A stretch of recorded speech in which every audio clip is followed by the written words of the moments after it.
हर्माइट्स polynomial का ये 5वां वीडियो है। आप सभी का स्वागत। आइए इसमें हम लोग पढ़ें Rodrick formula.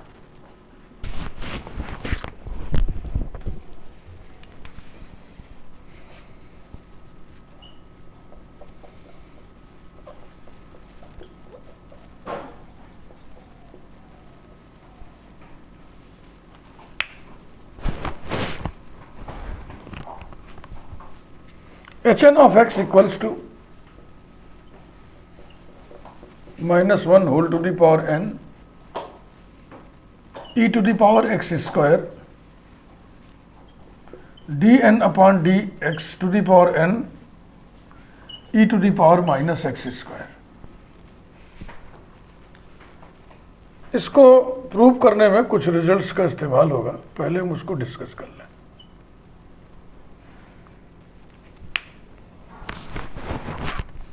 R1 result 1 del upon del Z F of x minus Z बराबर कितना होगा? जेड के रिस्पेक्ट में पार्शियल डेरिवेटिव है। पहले तो एफ के हिसाब से होगा तो F dash X minus Z, फिर एक्स माइनस जेड का जेड के रिस्पेक्ट में पार्शियल डेरिवेटिव -1 आएगा। इसे हम लिख सकते हैं -1 into del upon del X F of x minus Z. बोलिए F of x minus Z का डेल अपॉन डेल एक्स कितना होगा? 1 इंटू एफ डैश। यही -1 अलग कर लिया, बकिया जो बचा वो ये है। इसी प्रकार से del square upon del Z square F of x minus Z equals to, इसे ही देखिएगा जेड के रिस्पेक्ट में पार्शियली फिर डिफरेंशिएट करें, फिर -1 आएगा तो -1 to the power 2 F dash of x minus Z, जो कि कुछ और नहीं -1 whole square del square upon del X square F of x minus Z है। Observing the pattern we conclude that del N upon del Z to the power N f of x minus z equals to -1 whole to the power n del n upon del x to the power n f of x minus z होगा। ये result. तो इसका हम जहाँ इस्तेमाल करेंगे directly कर देंगे तो समझ में ना आता, इसलिए हम सोचे कि पहले इस रिजल्ट को डिस्कस कर लिया जाए। दूसरा रिजल्ट इसी प्रकार से, उसमें x माइनस जेड की जगह x प्लस जेड रहेगा, तो उसमें कोई दिक्कत ही नहीं आएगा। जो -1 आ रहा है नहीं आएगा, तो उसे हम प्रूव नहीं करेंगे, डायरेक्टली बस लिख दे रहे हैं।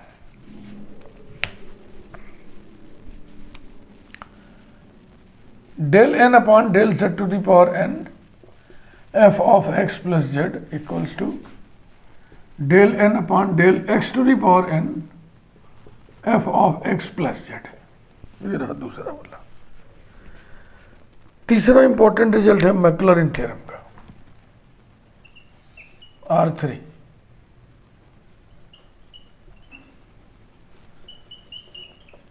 मैक्लॉरिन थ्योरम आप पढ़े हुए हैं, फर्स्ट सेमेस्टर में पढ़े होंगे, सक्सेसिव डिफरेंशिएशन वाले चैप्टर के अंत में टेलर थ्योरम, मैक्लॉरिन थ्योरम होता है।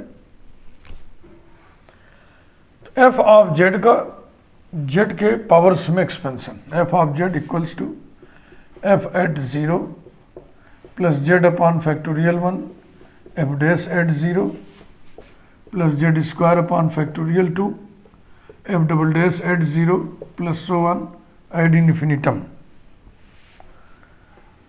इसको हम सिग्मा फॉर्म में लिख दें तो ऐसा हो जाएगा sigma n varies from 0 to infinity z to the power n upon factorial n f nth derivative at 0,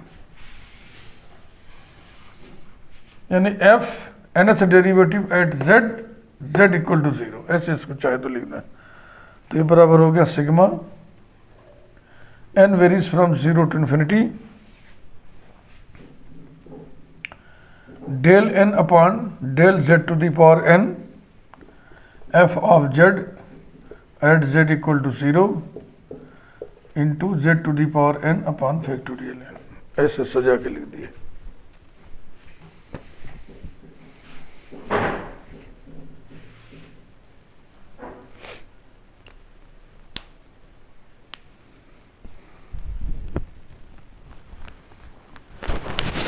अब आइए मेन स्ट्रीम पे जो प्रूव करना है उसको देखा जाए।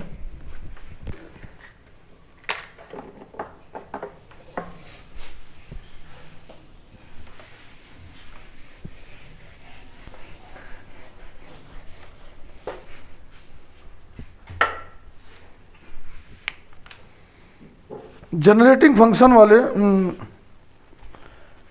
रिजल्ट से स्टार्ट लेंगे। Now sigma n varies from 0 to infinity z to the power n upon factorial n into hn of x is equal to e to the power 2zx minus z square। तो ये f of z है, f of z, f of z की value इस तरह से लिखनी है, ऐसे लिखिए, equals to sigma n varies from 0 to infinity del n upon is equal del z to the power n function e to the power 2zx minus z square at z equal to 0 into z to the power n upon factorial n by R3। Equating the coefficients of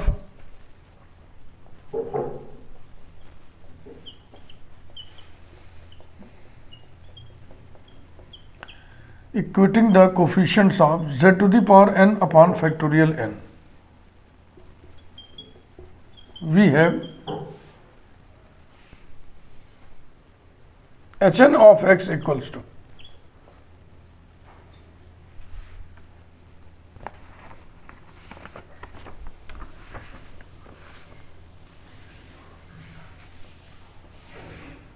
del n upon del z to the power n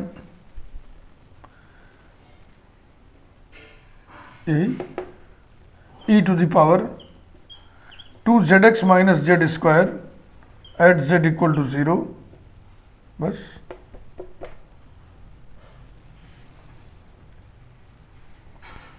अब यहाँ पे थोड़ा सा technique है, वो ध्यान में रखना पड़ेगा।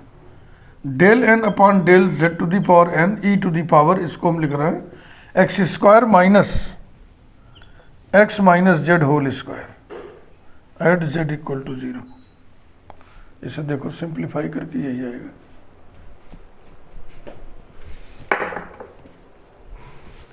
अब हम R1 का इस्तेमाल करेंगे।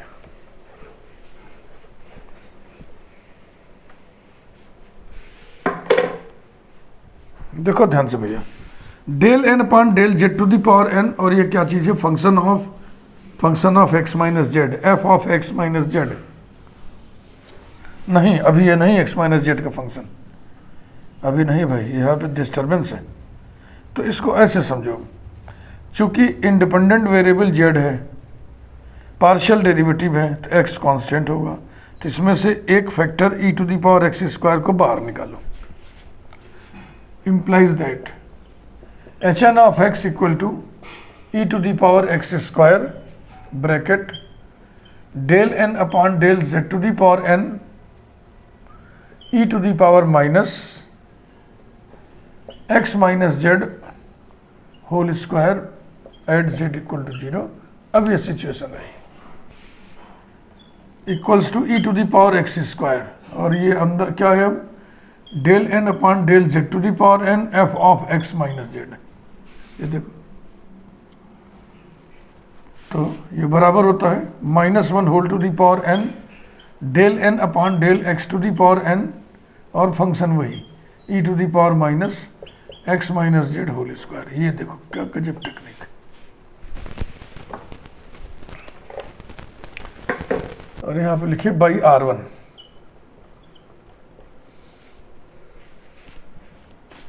अब इंडिपेंडेंट वेरिएबल x हो गया, पार्शियल डेरिवेटिव है, तो z कांस्टेंट होगा, तो z की जगह एक कांस्टेंट वैल्यू में रख दें direct, equals to E to the power x square -1 whole to the power n del n upon del x n e to the power minus x square.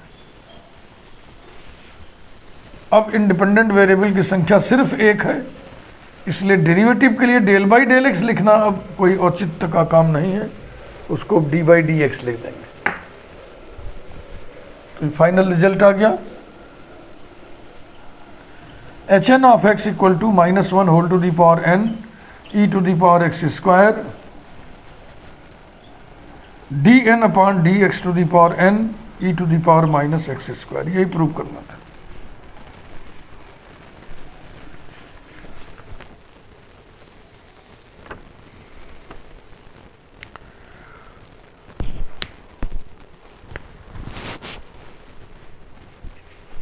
Next,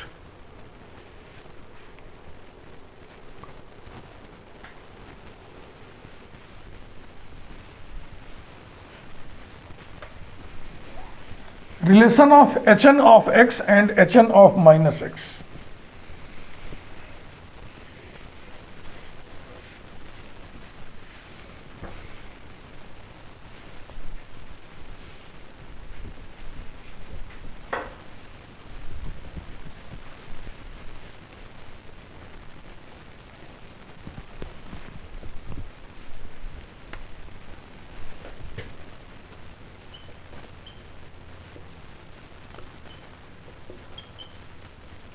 Relation between hn of x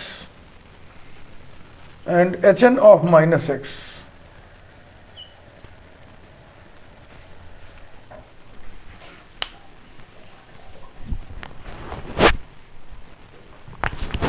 ये relation कितना होता है पहले लिख दें, फिर उसका proof लिख देंगे। hn of -x is equal to -1 whole to the power n hn of x। Proof,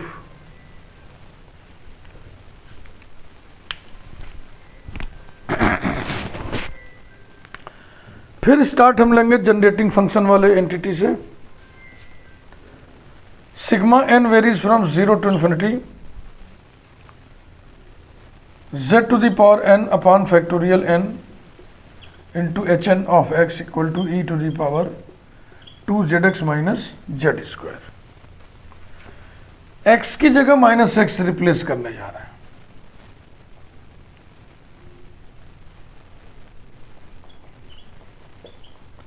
replacing x by -x we get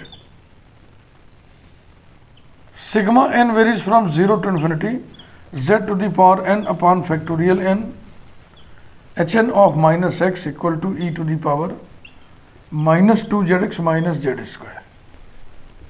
ये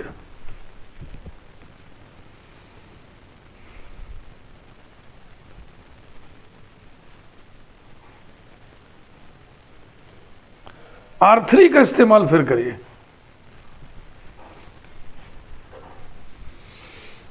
R3 का इस्तेमाल f ऑफ z को जो लिखे थे आप R3 मैक्लॉरिन थ्योरम लिखे थे ना, z के किसी फंक्शन f ऑफ z को हम लिख सकते हैं कैसे, sigma n varies from 0 to infinity bracket में del n upon del z to the power n, यहाँ पे आ जाएगा f of z at z equal to 0 और कुछ था z to the power n upon factorial n। यही था R3। f ऑफ z को इस तरीके से लिखना है, बिल्कुल ठीक है। R3 के इस्तेमाल से फिर एक बार यहां पर मैनिपुलेट करें, ये हो जाएगा equals to sigma n varies from 0 to infinity bracket del n upon del z to the power n f of z माने e to the power -2zx minus z square at z equal to 0 into z to the power n upon factorial n। यहाँ logic लिखिए by R3।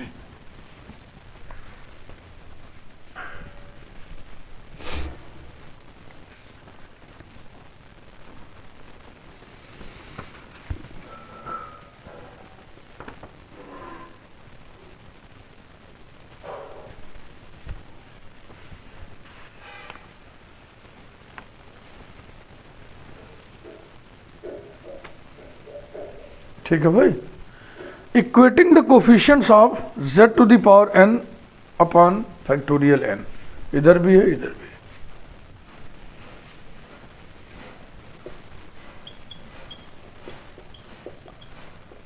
Equating the coefficients of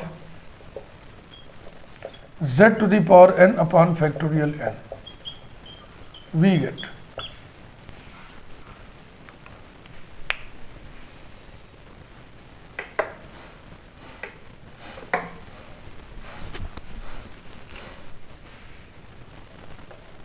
hn of minus x equals to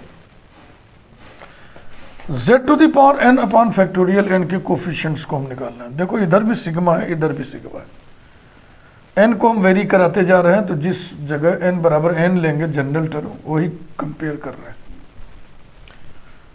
तो ये आ गया bracket del n upon del z to the power n e to the power minus 2zx minus z square at z equal to 0।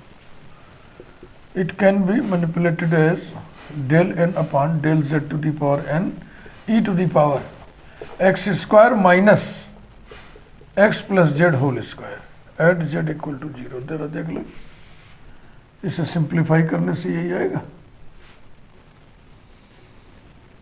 चूंकि z independent variable है, derivative partial है, इसलिए इसमें से एक फैक्टर e to the power x square को बाहर खींच लो, कांस्टेंट होगा e to the power x square. अब अंदर क्या बचा, del n upon del z to the power n e to the power minus x plus z whole square at z equal to 0।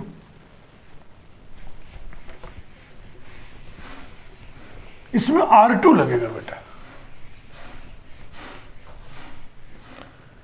R2 क्या था, del n upon del z to the power n f of x plus z equals to del n upon del x to the power n f of x plus z. ये देखो ध्यान से,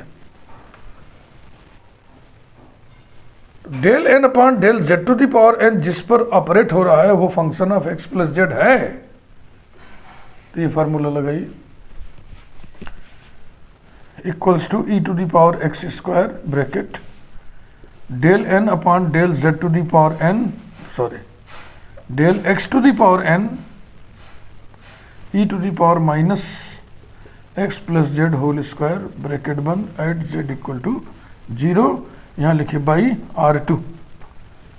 गजब गजब के technique सब लगते हैं ना स्पेशल फंक्शन पढ़ते समय, और ये सब याद रहेंगे। केवल एक ही रास्ता है, अभ्यास, और कोई मंत्र नहीं। अब इंडिपेंडेंट वेरिएबल x हो चुका है तो z कांस्टेंट हो गया, तो z की कांस्टेंट वैल्यू यहां रख दिया जाए। implies that hn of minus x equal to e to the power x square or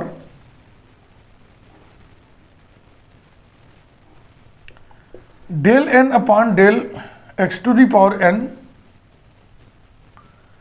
e to the power minus x square equals to minus 1 whole to the power n e to the power x square, यहाँ bracket लगाओ, फिर लिखो minus 1 whole to the power n e to the power x square del n upon del x to the power n e to the power minus x square.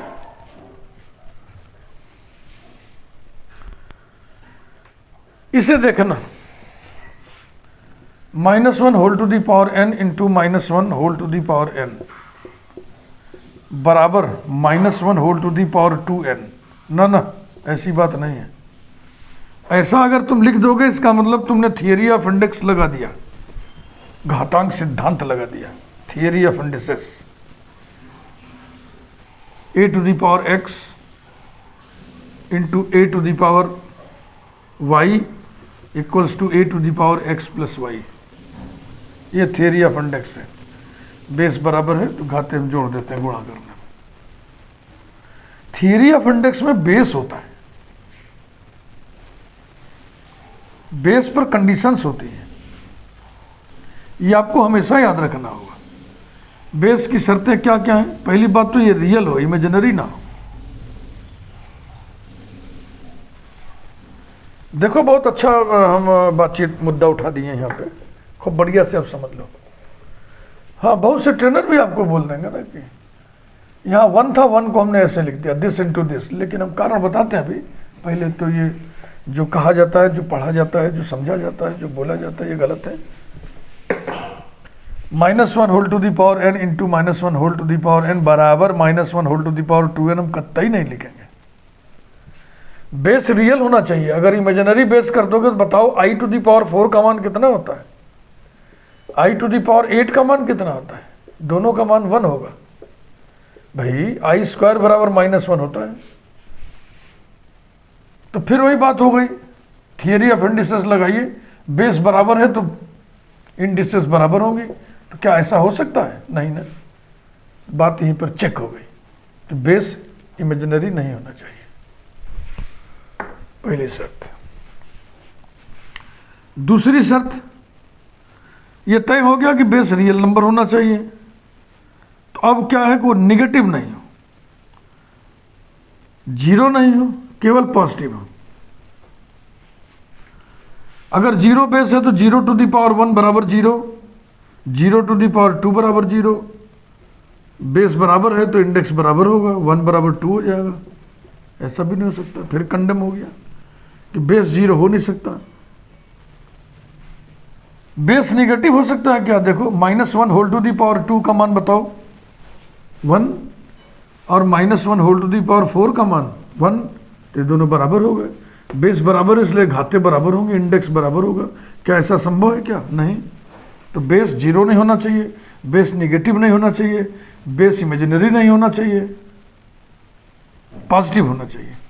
Positive के क्षेत्र में एक संख्या है 1, तो बेस 1 भी नहीं होना चाहिए, not equal to 1, not equal to 1। क्योंकि 1 टू दी पावर 1 बराबर 1, 1 टू दी पावर 2 बराबर 1, दोनों बराबर हैं। बेस बराबर है तो घाते बराबर होंगी क्या? नहीं ना, ये भी गलत है।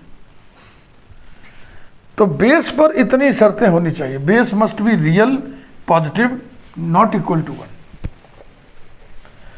चूंकि इसमें बेस निगेटिव है इसलिए हम घातांक सिद्धांत यहां पर नहीं लगा सकते, थियरी ऑफ इंडिसेस नहीं लगा सकते। फिर इसको समझे कैसे? फिर इसको ऐसे समझे